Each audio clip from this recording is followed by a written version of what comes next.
How's it going, guys? Today I'm showing you guys how to replace your brake fluid on any type of car. So as you guys can see, this is our brake fluid reservoir.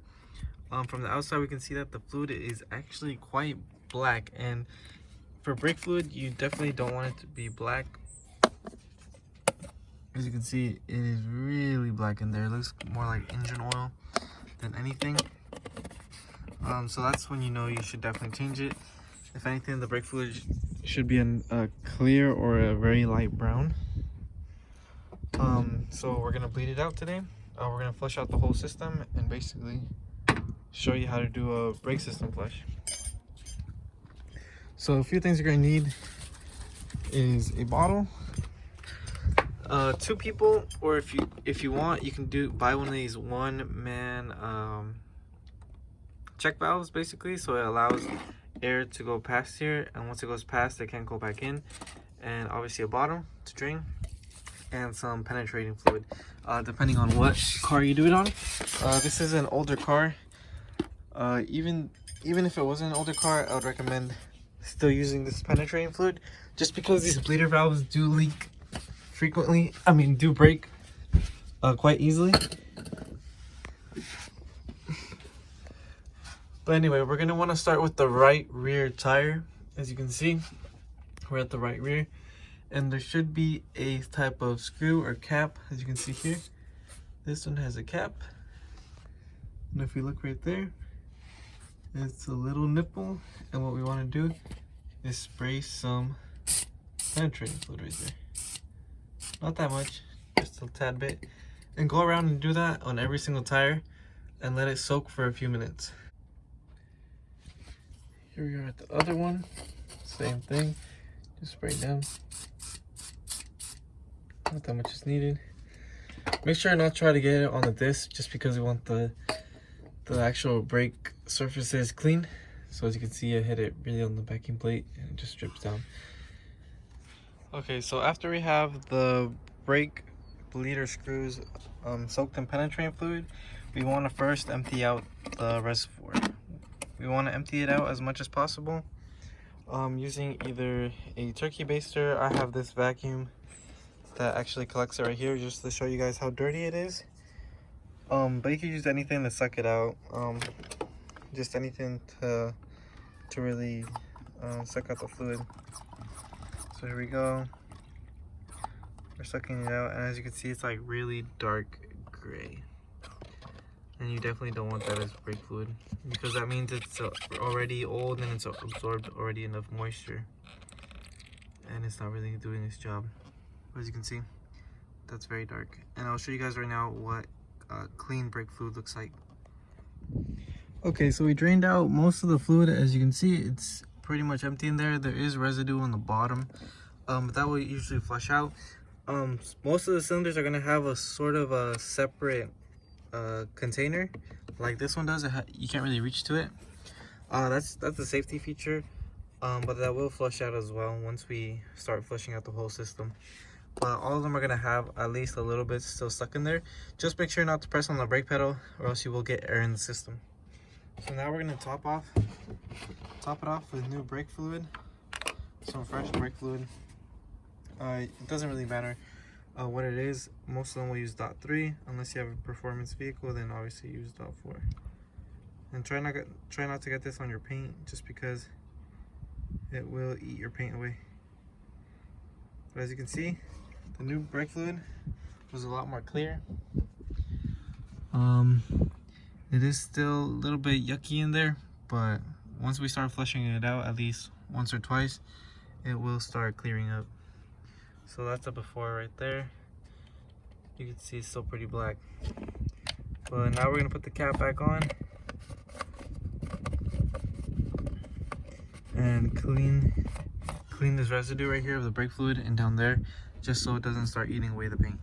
Okay, so once we fill up the reservoir with new fresh fluid, we come to the furthest tire away from the master cylinder.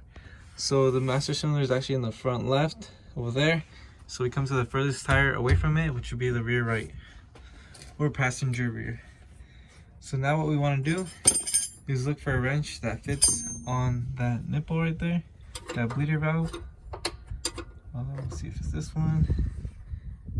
And it seems to be too loose. So just find the correct one that fits onto these bleeder screws. I'm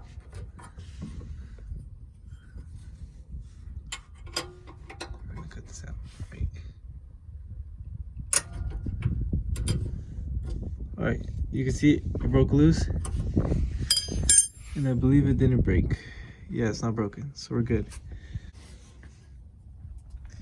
So like I said, find the correct wrench, which would be this one.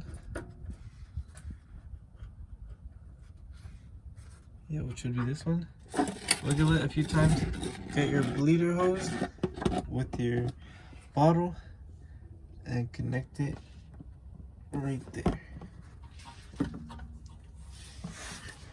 Like I said, I'm trying to do this with one hand, so it is a bit difficult.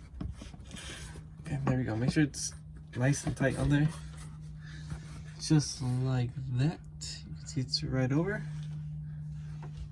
So once it's right over, all you want to do with this one-man brake bleeder is open up the valve. Just like that. So as you can see, fluid is already starting to come out slowly. But we do want to make this obviously a bit faster, so we're going to go press on the brake pedal now.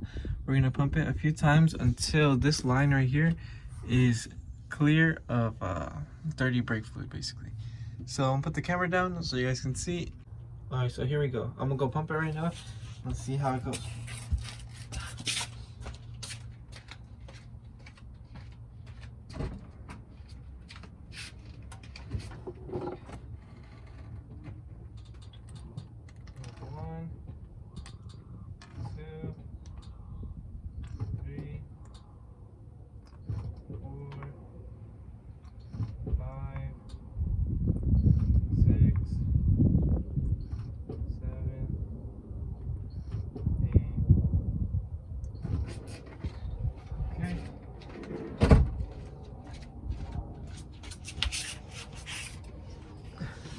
So I actually did 8 pumps, and as you guys can see, all that dirty brake fluid is coming out.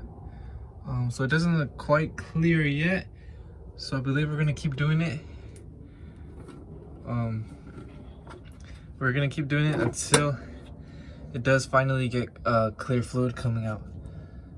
But first, before you continue, real quick, before you continue, you have to make sure that your reservoir does not run empty. So we come over here and check it out, and we can see that we still have fluid in there. So we should still be good for a few more pumps. Yeah. As you can see, we should still be good for a few more pumps. But as you can see, the dirty fluid from the front one actually went down. So that's good. So now we're gonna top it off one more time. Just so we don't run the risk of running it dry.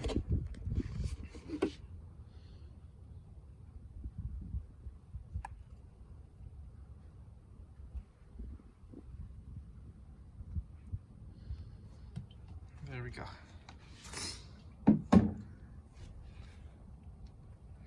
And as you can see, it filled up both the front and the back. That's why I overfilled it just a slight bit. So now we can put the cap back on. Doesn't have to be tight, and we can continue pumping. So what I'm actually doing over here is just literally pumping the pedal slowly. Once, twice. You don't have to do this fast, do it slow. Just so you don't run the risk of popping the valve off the bleeder in the back. So slow and steady is actually better. So once we did a few pumps just like that, we come back here and we check it out, and we still see it's a bit dirty, but the line is clearing up a little bit. So I'm gonna continue pumping it, and you guys can see it clearing up. Here we go.